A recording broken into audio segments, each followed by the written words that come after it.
ओ परिवर्तन बदल येत नाही, तो घडवून आणावा लागतो. अध्याय क्रमांक 27.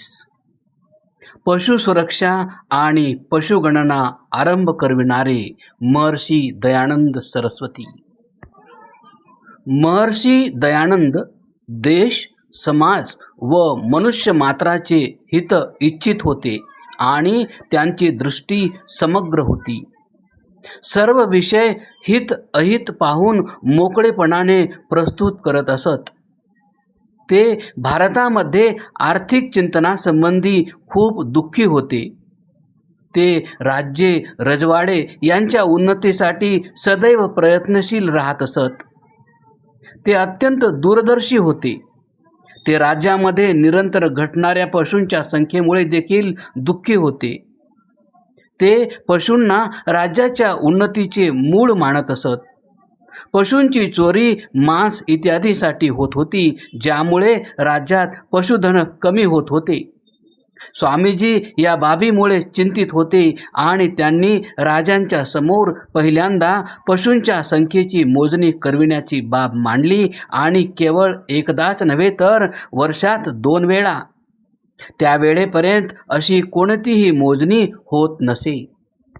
महर्षी दयानंद सरस्वतीजी जयपूरच्या राज्य परिषदेचे सदस्य श्री नंदकिशोर सिंहजी यांना हे पत्र लिहिताना म्हणतात, राज्यातील सर्व गायी वगैरे प्राण्यांची गणना करवून घ्यावी.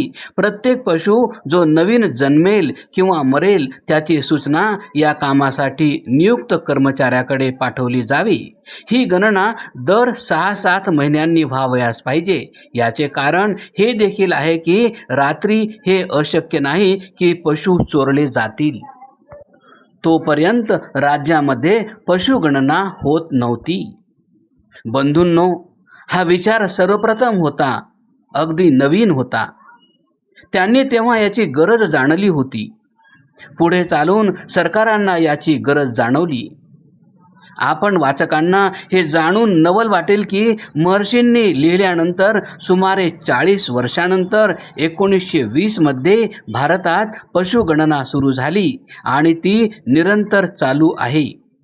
1920 पासून प्रत्येक 5 वर्षांनी पशुगणना केली जाते. आपण आजची जी मोठमोठी परिवर्तने पाहाल तर आपण ऋषी दयानंदांना त्याच्या मागे उभे पाहाल. हीच तर होती परिवर्तन क्रांती.